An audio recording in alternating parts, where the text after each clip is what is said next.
warahmatullahi wabarakatuh. Perkenalkan, saya Rina dari kelas 2D D3, nomor absen 20, nomor induk mahasiswa 19314100006. Di sini, saya akan menjelaskan tentang lembar kerja mahasiswa pada bab 3, praktikum pengendalian proses. Dengan modul penentuan fungsi hantar sistem pengendali dengan jenis peralatan yaitu pengendali aras. Nah, di sini data hasil pengamatan adalah sebagai berikut. Yang pertama yaitu persen PO1 sama dengan 40%, persen PO2 sama dengan 60%, kemudian persen PV1 sama dengan 19,84%, persen PV2 sama dengan 46,49%. Maka dapat diketahui bahwa delta persen PO sama dengan persen PO2 dikurangi persen PO1 dihasilkan 20%. Kemudian delta persen PV sama dengan persen PV2 dikurang dengan persen PV1 dihasilkan 26,65%. Nah, berikutnya data yang diketahui adalah T atau waktu dalam sekon, kemudian persen PV. Nah, T-nya di sini dimulai dari 0 sampai dengan 220 sekon, kemudian persen PV-nya di sini adalah dimulai dari 19,84% sampai dengan 46,49%. Nah, berikutnya membuat grafik hasil pengamatan. Untuk modul penentuan fungsi hantar sistem pengendali ini terdapat 3 metode. Metode yang pertama adalah sebagai berikut. Untuk prosesnya, proses yang pertama adalah membuat garis lurus ke arah kiri dengan melanjutkan garis steady state pada persen PV2. Nah, persen PV2 di sini yaitu 44,84%. Kita tarik garis ke arah kanan seperti garis yang berwarna biru ini. Kemudian menentukan titik belok sebagai permulaan garis singgung. Kemudian membuat garis singgung sedekat mungkin dengan kurva reaksi. Jadi di sini garis yang berwarna merah ini. Kemudian membuat titik pertemuan antara garis singgung dengan garis persen PV2. Kemudian tarik garis vertikal menuju sumbu X bagian bawah. Jadi seperti ini garis yang berwarna orange.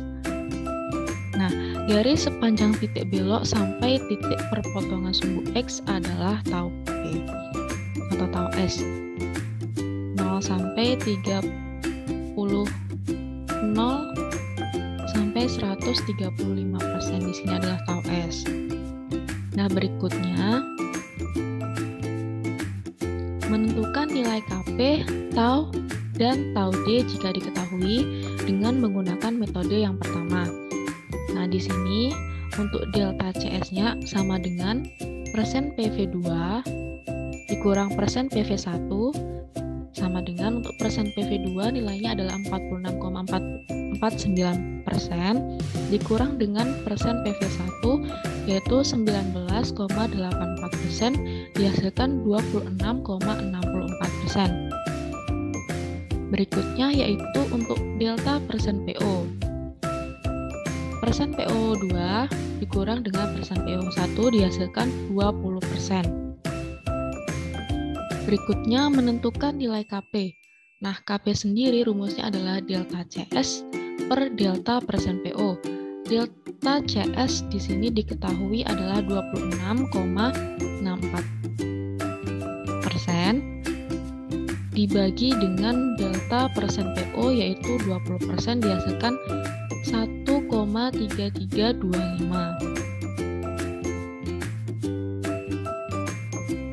Berikutnya menentukan fungsi transfer berdasarkan nilai yang diperoleh pada poin A2. Fungsi transfer sendiri atau GS sama dengan YS per XS. GS sama dengan KP per tau S plus 1. GS sama dengan 1,3325 per 135 plus 1 dihasilkan 0,0097978.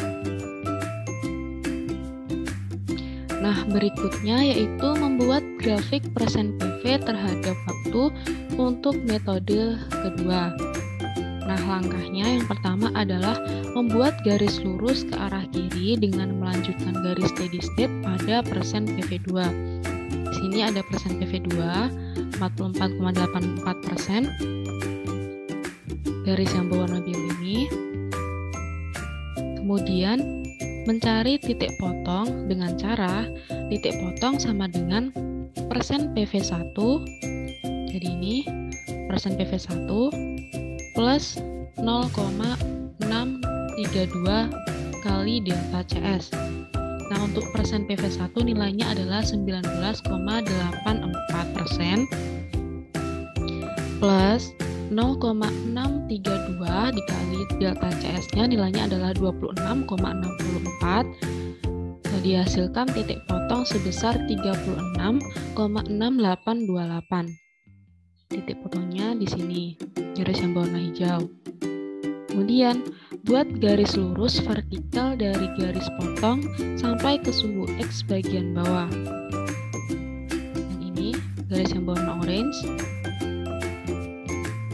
Nah, garis sepanjang titik belok sampai dengan titik perpotongan sumbu X adalah tau P-nya atau tau S-nya. Garis yang berwarna hijau ini. Kemudian, menentukan nilai KP, tau, dan tau D jika diketahui atau jika ada dengan menggunakan metode 2. Tahap yang pertama adalah menentukan delta CS-nya. Delta CS sama dengan persen PV2 dikurang persen PV1, dihasilkan delta CS sebesar 26,64%. Kemudian menentukan KP-nya. KP-nya di sini adalah persen PV1 plus 0,632 dikali delta CS per delta persen PO. Dihasilkan 1,83414.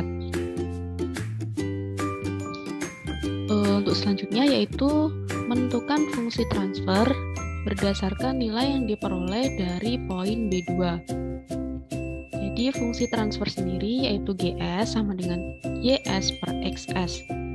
GS rumusnya KP per tau S plus 1. GS sama dengan KP nilainya adalah 1,83414 per 135 plus 1, dihasilkan GS sebesar 0,01348632. Berikutnya yaitu membuat grafik persen PV terhadap waktu untuk metode 3. Langkah yang pertama adalah mencari titik T1 dan T2 dengan cara T1 yaitu persen PV1 plus 0,283 dikali delta CS. Persen PV1 nilainya adalah 19,84 ditambah 0,283 dikali delta CS di sini adalah nilainya 26,64%. Dihasilkan titik T1 sama dengan 27,38195. Kemudian menentukan T2 atau titik 2 yaitu persen PV1 plus 0,632 dikali delta CS. Untuk persen PV1 yaitu 19,84%, kemudian ditambah 0,632 dikali 26,64% dihasilkan 36,6828. Berikutnya menghitung berapa waktu yang dibutuhkan untuk mencapai titik T1 dan T2. Perhitungan dimulai saat melakukan perubahan input. Jadi grafiknya jadi seperti ini. Di sini persen PV2 dimulai dari ini. Persen PV1-nya di sini.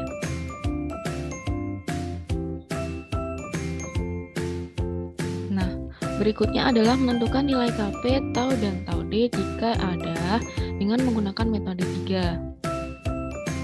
Untuk T1-nya sudah diketahui tadi, dihasilkan T1 sama dengan 27,38195, T2-nya 36,6828. Berikutnya menentukan nilai tau. Tau di sini rumusnya adalah 3/2 dikali T2 min T1 sama dengan 3/2 dikali 36,6828 min 27,38195 dihasilkan nilai tau sebesar 13,951275. Untuk T0-nya yaitu T2 min tau. T2-nya nilainya adalah 36,6828 dikurangi dengan tau 13,951275 dihasilkan nilai T0 sama dengan 22,731525. Berikutnya adalah menentukan nilai KP. KP-nya di sini adalah delta CS dibagi dengan delta persen PO.